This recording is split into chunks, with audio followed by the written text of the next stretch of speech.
John dropped to the ground in a heap. He's trying to get underneath the SUV as fast as he can while he's yelling in Tiny's direction. He cranes his neck around to try to see Tiny because he hadn't responded. He didn't see anything. Looking back up the rear where they'd come from, John saw the attackers, 2 guys on a beat-up motorcycle. The passenger was shooting while the driver was doing his best to keep that beat-up bike moving straight, steady, and fast. The noise from the bike had grown louder as they kept hammering away at him. More slugs slammed into the truck. Dirt kicks up all around him. John's been hit twice and was down, exposed on the side of the road and trying to get underneath that truck so he couldn't get hit again. Just then, he heard rounds coming over his head from his right. Tiny had also dropped down when John yelled contact. His pistol's out, his rifle was back in the SUV. John looked towards the front tire where he had just been and saw Tiny's muzzle and his right eyeball pop around it. And he started sending rounds inches over John's head toward the bad guys. He emptied his pistol in seconds as John dug to 8 dirt, wrapped his arms over his head. "Loading!" yelled Tiny. The attackers flew right by them, guns blazing, trying their best to kill them both. But Tiny's volley of fire had taken the attackers' focus off of him and placed it squarely on himself, saving John's life.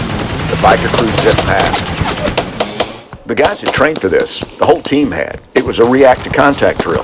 That was it. You just have to throw down as much hate as you can and take the initiative back from the bad guys once they start the attack. You literally have to put your fire down, be as violent as you possibly can, overwhelm them, and assault through. John lifted his head, wiped the sweat and the dirt from his eyes with his sleeve, and managed to dig his rifle out. He had not done any cool Jason Bourne maneuvers. He had just dropped and rolled underneath the truck. He didn't feel any pain in his left shoulder because the adrenaline and the desire to survive had taken over. He popped that folding stock down, snugged the rifle into his shoulder, and flipped the selector switch to single. He put the front sight post squarely on the center of the motorcycle's dust plume and started to squeeze off single shots with the smooth metal trigger. But the bike was speeding away, and they were still firing backwards at them. It was at least 20 or 30 yards from them now, putting distance between them and every second that rolled by. But that was nothing for the AK-47, whose 7.62 round is easily effective out past 400 meters. "I'm up," yelled Tiny, letting John know that he was reloaded, and he began firing again. "Moving," he yelled again, as he started scooting around to the other side of the truck opposite of John, to keep that engine block between him and the attacker's new position. John vaguely remembered catching sight of his feet and his shape moving off to his right underneath the vehicle. But John kept punching rounds into the riders on the bike, and it wobbled lazily for a second, and they kept firing. "Loading," John yelled. He rolled to his right slightly. His left hand went into his tunic. Head up, eyes locked onto the bike. His fingers touched the magazine just as the rear passenger started to lazily fall off the back of the bike, and it too careened left and right and then flopped into the ground with a cloud of dust. John brought up that new magazine and he used it to strip the empty one out.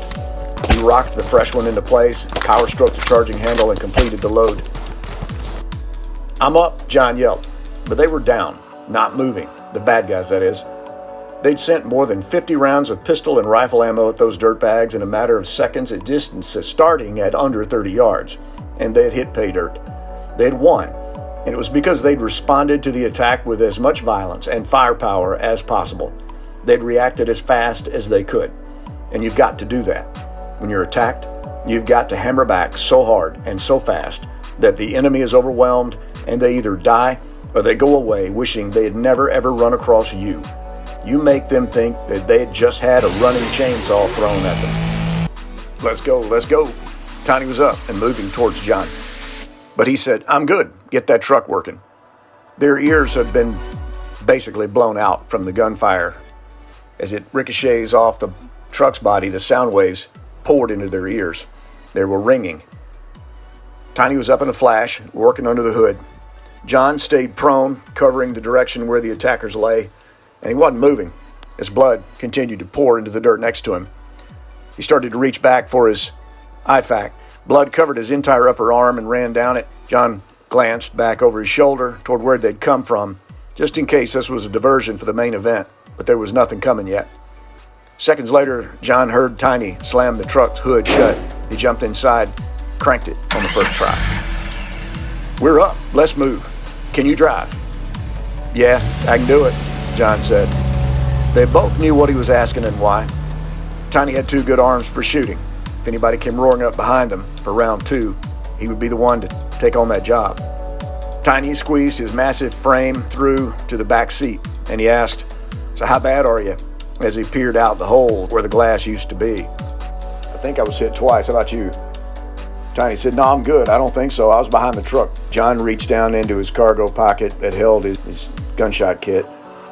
He pulled out a tan pouch about the height and width of a CD case and as thick as a Bible and handed it back to Tiny. Tiny reached up and pulled his tunic off, throwing it to the floorboard, and then ripped open the kit, tore a gauze patch out, and slapped it into the hole in the front of his shoulder. "Hold this in place for a second," he told him. An average man has about 8 to 10 pints of blood, or a little more than a gallon. You lose 4 pints, or about 2 IV bags worth, and you're dead. John had 2 holes that they knew of, roughly the size of a man's index finger. His left arm, shirt, and armor were covered with blood and Pakistani dirt. From the back seat, Tiny leaned up and started cramming his hands down between John's body armor and torso. He'd pull his hands out every few seconds and look at them to see if there was blood on them from any other wounds he was checking for. He did this front and back. Nothing else showed up. Apparently just the arm and shoulder had been hit. "Dude, you got another hole in the back of your shoulder. Brother, it's got to be the entry. I don't see anything else. And your back plate took a super good hit." He pulled out his plastic water bottle and started pouring it over the holes, trying to wash dirt and blood clear so he could look at it. He could see the holes better now. 2, back to front, clean through the left deltoid. Tiny took out 2 tampons that they all carried in their kits. Back then, they thought they were great for plugging holes and stopping blood. He pressed one into the rear hole, wrapped it with a bandage. "Here, man, pin this for a second," he told her. John leaned back into the truck seat. He tried to pin the bandage in place.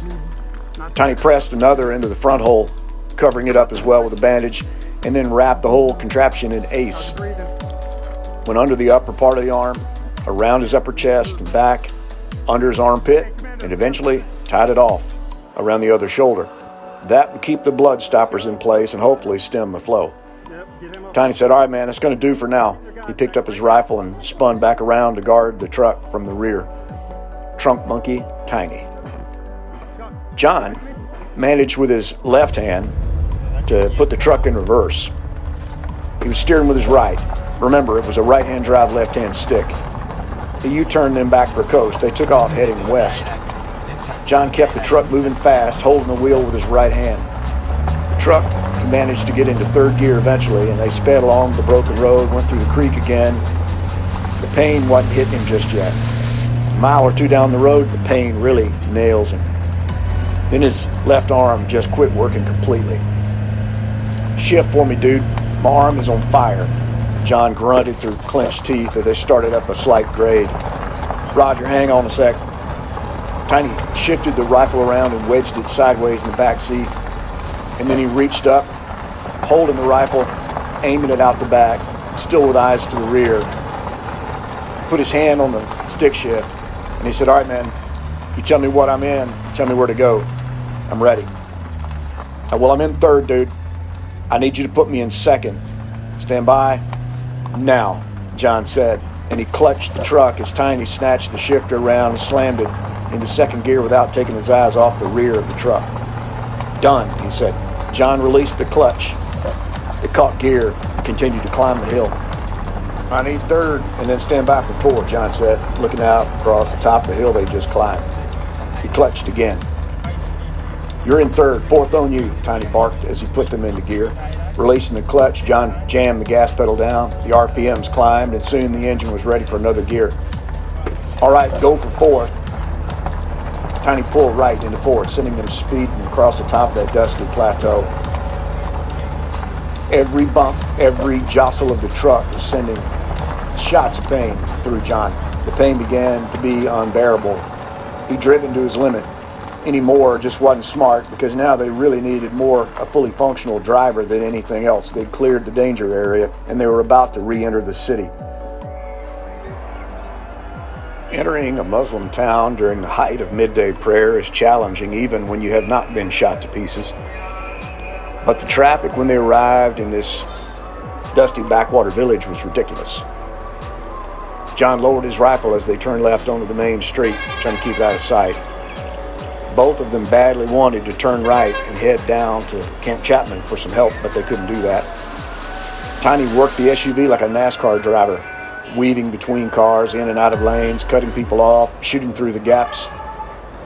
Their goal was to beat feet. Speed was the security. The mission was obviously aborted. They had to get back to their safe house, collect their gear, treat the wound, and get clear of this town.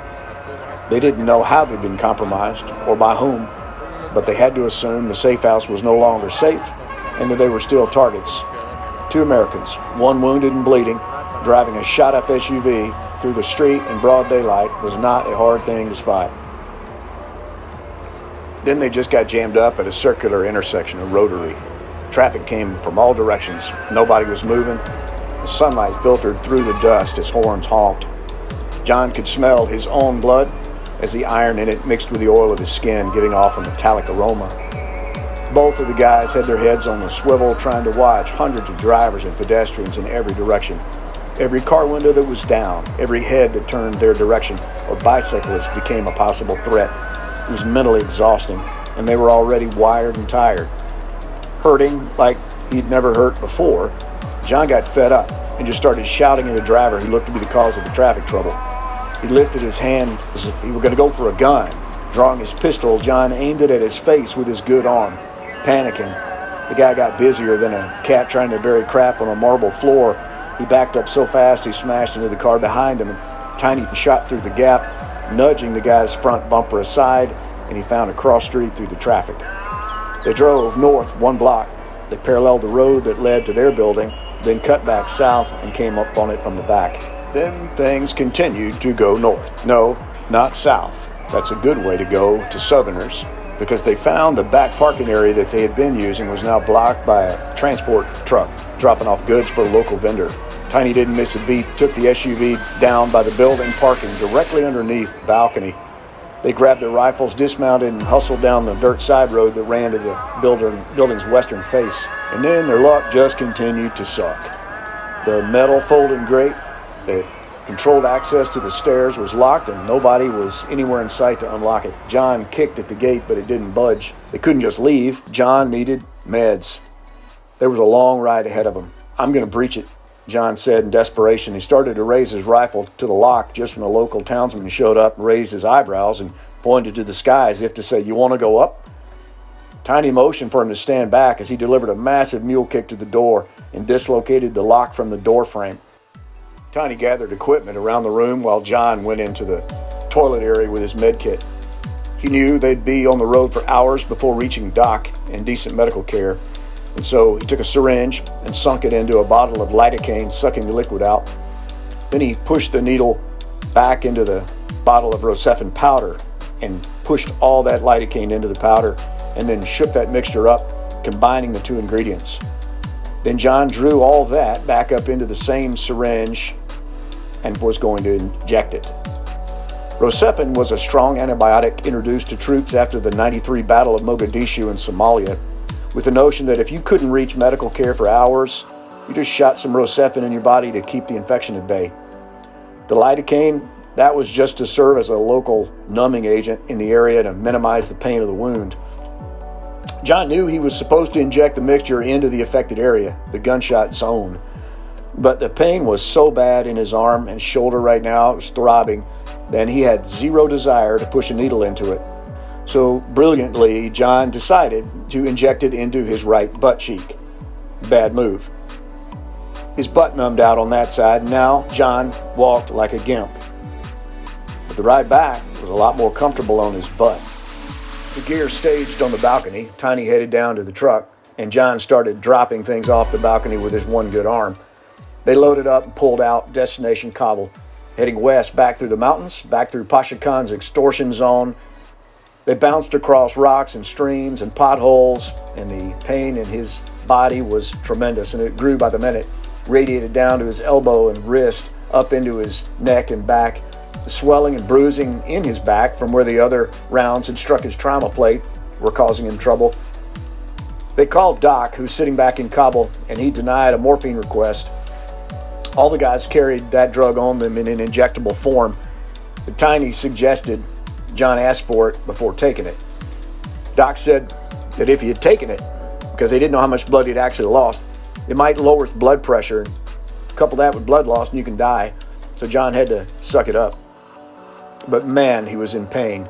So again, brilliantly, John swallowed nearly half a bottle of Motrin over the course of the 6-hour ride back to the mountains, which did nothing but make him drowsy, damage his liver, thin his blood, and make him leak even more. But John, if you ask him today, would say he appreciated that Motrin because it basically knocked him out for most of the ride. Tiny made that drive over those mountains and rocks faster than anybody probably on record. John was in and out of consciousness. Tiny told him later the extortionist had not been there. Those kids must have taken the money that they'd given him earlier and left town. John had never been so relieved to see the lights of Kabul. They headed straight for the Gandamak Hotel, where Doc had been preparing, boiling, and sterilizing multiple surgical instruments.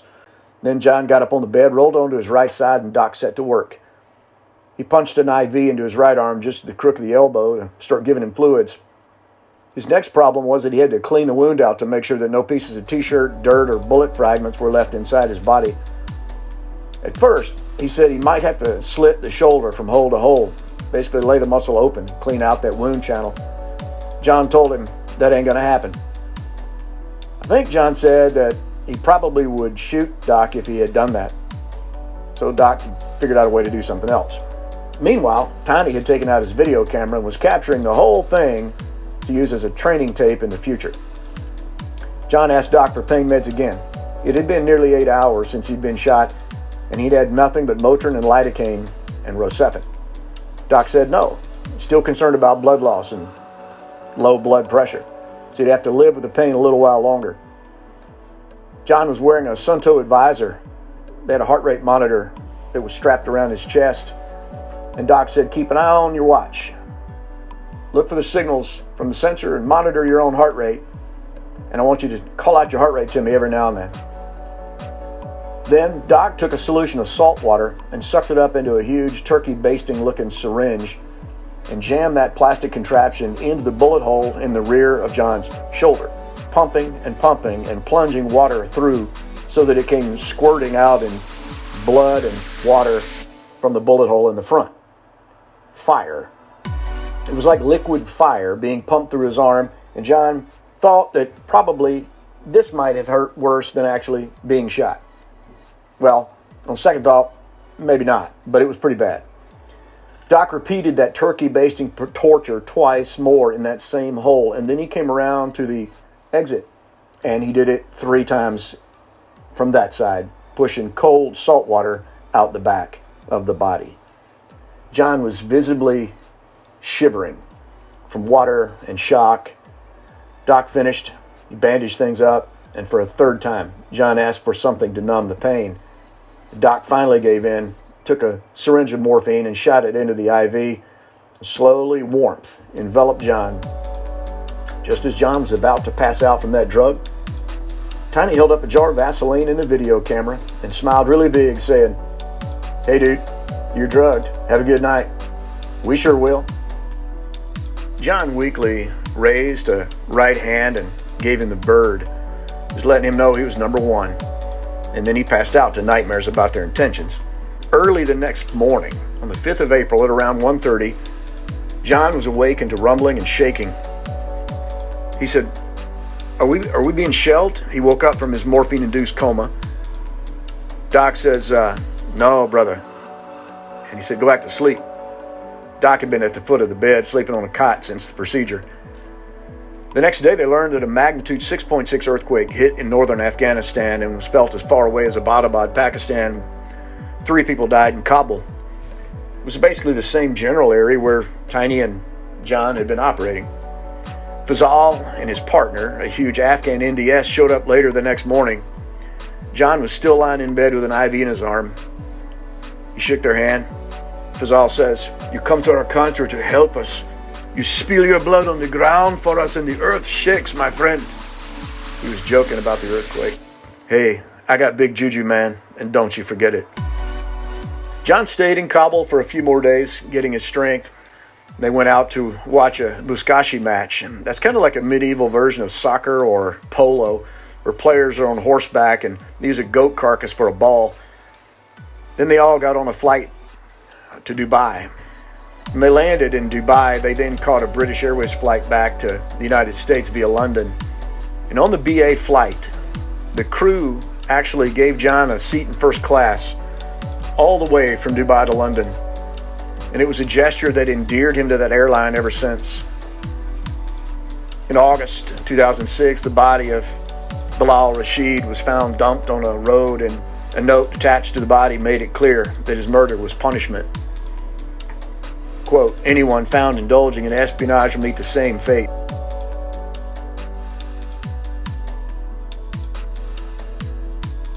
Tiny continued operating with the team for many months to come. He eventually came back to the States and he tried to settle down, but the pressure of coming back from war weighed on him, and he eventually took his own life. This story is dedicated to his memory.